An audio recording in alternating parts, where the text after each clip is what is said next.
Welcome back to the hang gliding files. Today we're going to talk about making new sites in the Microsoft Flight Simulator. Well, a new site usually starts with some form of inspiration. And for me, in this example, I'm going to start with, I saw this picture on my TV and I thought, wow, that's a good place to try and go hang gliding. Where's that at? So I took a picture of the screen using my phone. I then sent that picture into Google search and it came back and actually found this site location um, just from the image. And the name of this place is called Sasita, Italy.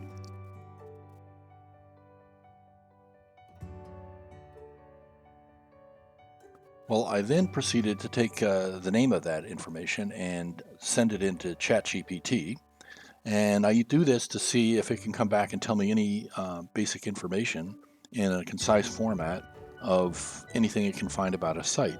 And it's usually really good. And in this case, it came back with multiple launch sites, some geolocations, and some basic descriptions of what it was that I'm looking at. That's a really good place to start. And so we'll use this information to build our site. One thing to note about ChatGPT is it hallucinates a lot of stuff, and don't take any of the information that you see generated by it as gospel. Well, my next step is usually Google Earth, and I'll try and locate the site on Google Earth using the geolocations either by ChatGPT or from some other source. And I'm trying to find out where the actual flying sites might actually be, and I get a much more fine-tuned position by using Google Earth, and then we'll use that information to start with our database definitions. Well, after you have the geolocation of at least one launch, and you've put that into your site database, as soon as you save that, it automatically updates the widget in the Microsoft Flight Simulator, and that will get you the ability to now teleport to your site. Up to this point, we haven't had Microsoft Flight Simulator running. When you're doing editing like your first time or you're exporting to create scenery, you really need to have Microsoft Flight Simulator turned off. But once you've teleported to your location, it may not be exactly where you want it to be. You might need to move around, replace the glider, point it in different places, put it in a more suitable position that might not have gotten from just the Google coordinates or your other coordinates. And once you do that, then you can have that updated directly into the site database.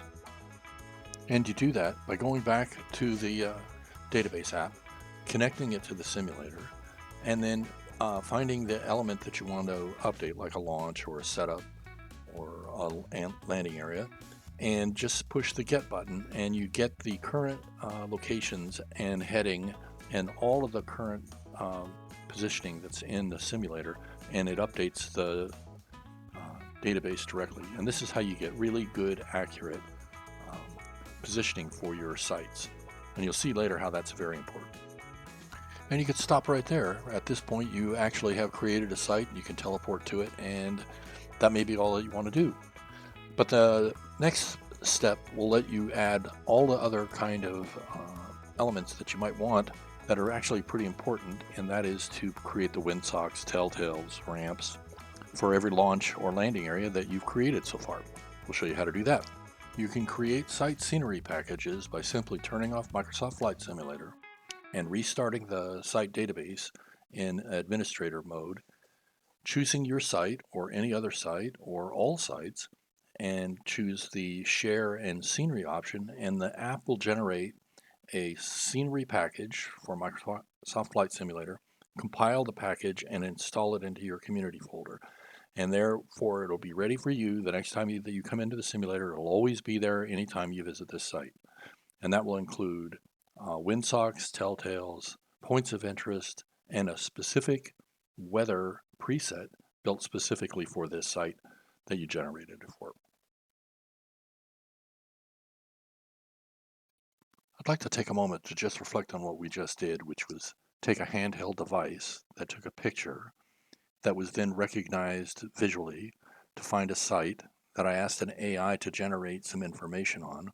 which I then injected into another artificial virtual reality that is generated by another AI.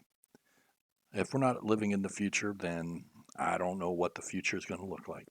But there's even more. Stay tuned.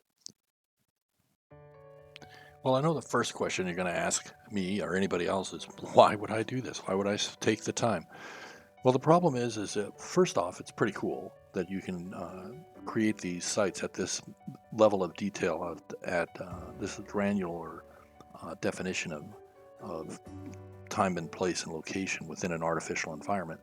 But the second one is you need to be able to take off in this artificial world. And with a hang glider, you need to be taking off into the wind and not a crosswind or downwind. And to do that, you need to know where the wind's coming from. And to do that, you need a windsock. And so at the bare minimum, what we just did will give you that level of functionality. And in addition to that, when you're flying a brand new site, you don't have a clue as to where the landing area is normally, and now we have points of interest that show you. So at a bare minimum, just to make your life easier, not just because it's cool, you should try and make the site sceneries for every site that you put into your database or that you get in your database from the factory. I understand that 1 out of maybe 100 people will ever even attempt to make their own site or add their own site into the database. That's cool. I'm not trying to make everybody do this. I just want to have information out there for anybody that does want to try it. And then the next step is you're going to come across some sites that just aren't flyable in their real life position because their ground effects or their trees or there's things about them that prevent you from flying there in the easiest manner. And you may also want to just make them look more like real life. Since we've created a site scenery package for Microsoft already with the previous step, you can go into Microsoft and use the SDK and add and change almost anything that is being visually displayed in the simulator for that site. You have all that power, and it doesn't take computing skills. We've given you all the easy parts that you need to have, which is the site package and the ability to build it. All you need to do is drag and drop on scenery objects and identify geography and areas. Like what we're doing here is we've cleared the area around the launch of trees, and then we made some pavement and markings, and we put a couple of cars in, we put another glider, we put some other things that just make it look more like a natural hang gliding site. Now these things aren't hard to do, but they really enhance the site. And for those who are willing to do that, we've given you the tools to do it, and I'm going to go through some of that now in detail.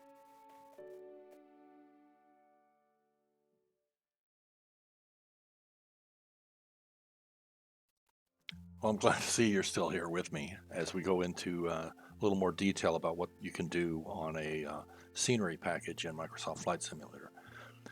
Now, you've probably seen on some of my videos where the sites have ski lifts, windmills, radio towers, all kinds of interesting looking 3D elements that are nearby the sites.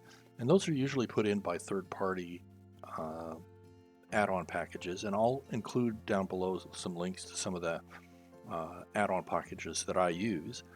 But most of what you see on these sites are things that came out of our site scenery package, which is in the widget. So just by having the widget, you also have access to all of the elements that you're seeing here that you can use to put on your site. And we're going to add a lot more. And all that is it's just a visual object that you can grab and drag and drop and put onto a site, and then rearrange and place wherever you want to.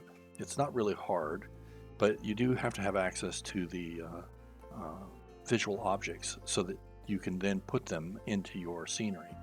And then you compile the scenery, and because you're using the package that was generated by the app before, all you really need to do is compile the package, and since we put a symbolic link over into the community folder, all the changes that you make are automatically pointed back to your source directories, and that's pretty much all that you need to do is just build it, and if it's okay, it's ready to go into your simulator.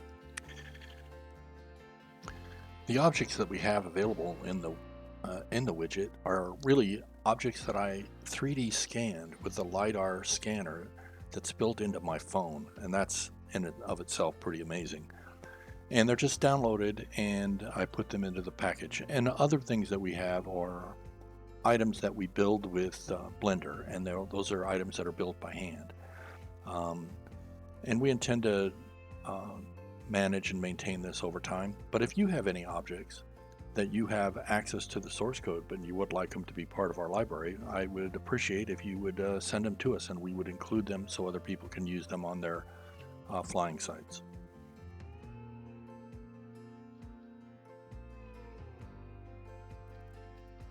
As I've always said, one of the main reasons for even doing all of this is I'm trying to get people to understand and talk about hang gliding. And one of the best ways we can do that is that if we do these kinds of things where we build sites, that we need to share them. And one of the things I do with your shared information is I'll create site guides up on our website, thehanglidingfiles.com, and I also will create a ability for people to download any of the sites that you send to me. And that includes whether it's just the raw data of how to teleport to a site, or if you go all the way and you make a complete site scenery. You just need to send them to me, and I'll put them up there and I'll do the work.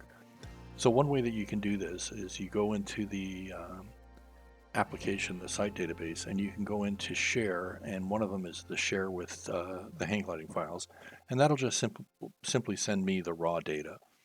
And once I have the raw data, I can import it, and it becomes just part of the application, and everybody will get it from that point on.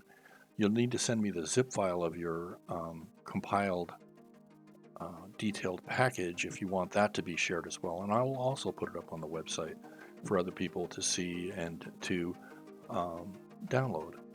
And I think it's important that we do this. So if you do make them, please participate and share them with me. The easiest way to share stuff with us is to just use the app to go to the share and send it to the hang gliding files, and we'll just send an email like this with your site data to us. Well, guys, if you like this stuff, like and subscribe to get some more videos. And all you beta testers out there, make sure you go to the website and download the latest version of the database to get the functions you saw today. All right, guys, later.